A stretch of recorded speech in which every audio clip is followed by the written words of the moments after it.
we got busier, and by 1995, when we were ready to move out of there, we were 80 employees. And we had 2 inspectors in there and an inspection manager. And at that time, that inspection manager was giving us a lot of good data as to where our errors were and what was going on. And the press brake area and the welding department were and the paint department were the number 3 constant big hitters. Of course, the bending department, well, that is the most, the difficulty on the shop floor is bending. That is where you need your most skilled sheet metal person. Punching, well, X and Y, you know, it's very simple. You just feed in X, you just feed in Y, and the punch press operator just puts in the right punch. If he's got the wrong punch in there, he just changes punches and it's over with. Well, when you're dealing with your bending, you're dealing with radiuses, you're dealing with pressure, you're dealing with how you stop a part, you're dealing with the grain direction on a part, you're dealing with graining of a part, whether it's grained too deep or not enough. You're dealing with brake marks. You're dealing with morning temperature of hydraulic fluids, afternoon warm weather temperature of hydraulic fluids. You're dealing with tooling. You're dealing, you know, there's just so many factors in there that only experience is the only criteria that'll save you money there. But the same thing with the welding, and the same thing with painting. It's more of an art form than it is a science. Although it's the brake department is becoming more of a science than the other 2 areas are, until you go to robotics in the other 2. But we started to measure things, and I had concluded that immediate feedback would be better than inspecting a part to death. So I had the opportunity to set up a cell, a small cell.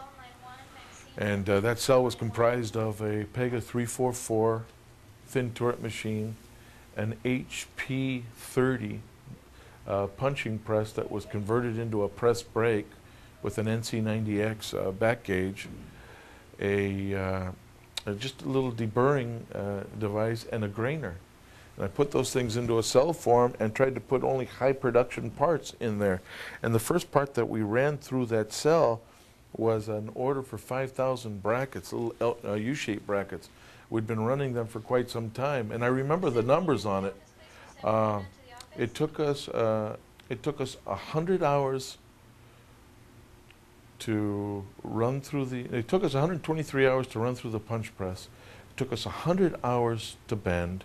It took us 23 hours to deburr and grain and put in a piece of hardware. And before you did anything, you had to go through all those hours and all that cycle time before you could get them into paint.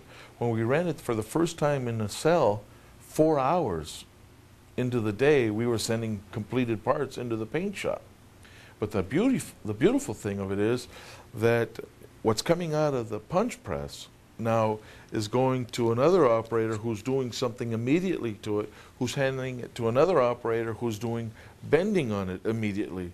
So the bending guy, instead of 2 weeks down the road seeing that a dimension is drifting, he knows right away that some adjustments need to be made. So here, without any inspection guys at all in there, was a team of guys ensuring that the parts that were coming out of that cell were just right on the money in accordance with the specifications of that drawing.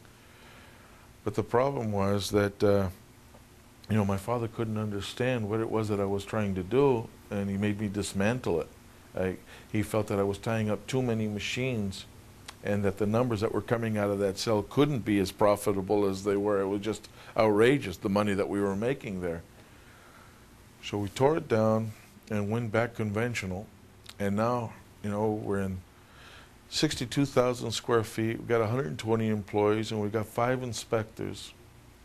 And our quality is not really any better than it was 10, 11, 12 years ago. We're just a lot better at catching it before it goes to our customer. We have a very, very good final inspector here. We have good or adequate in-process inspectors. But the problem isn't inspection.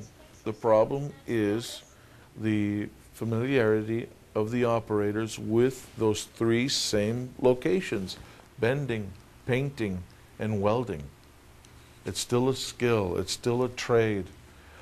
Even though we're getting closer, you know, with machines that'll hold 40 millionths tolerance, you still can't make the sheet metal mill give you a nice piece of a consistent steel from one lot to another. So the bending is thrown off that way.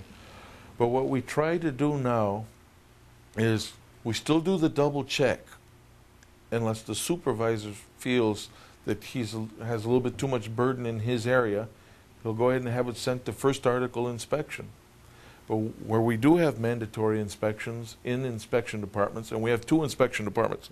We have an in-process inspection department, which has a 4-foot by 6-foot metal soft Fabravision inspection system, and we've had that. This is 1997. We've had that since 1989.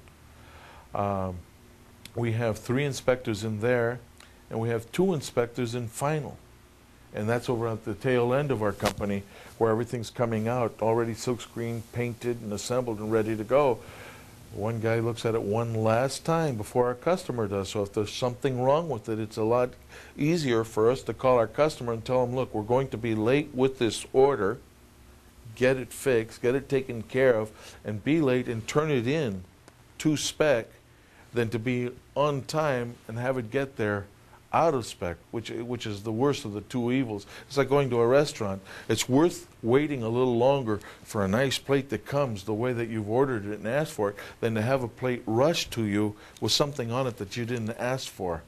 You know, it's just a psychological aspect, but it's something that I want to make sure that Spaceonics stands for quality in our customers' eyes, and I'm trying to get that quality down in every facet of our company, and starting from the beginning.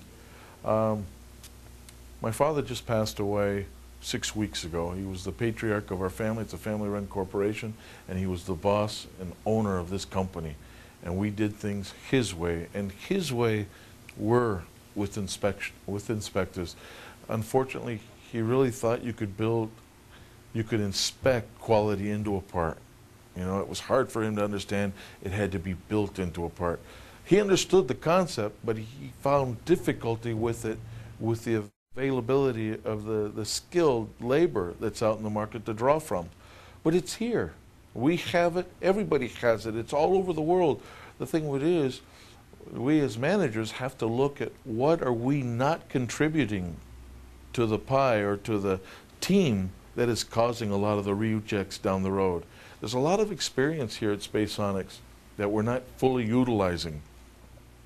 I've been here all 30 years of the history of this company. I've known almost about every major reject, and I have the experience to circumvent that reject by looking at a blueprint before the thing even gets started. We all have that experience, all the people that own these companies.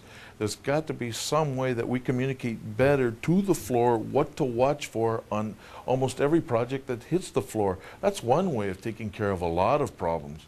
2, planning department needs to get more involved, not with just sequencing of how the job should get routed through a shop, but what kind of special tools are going to be required to see to it that that part not only comes out profitable, but to spec.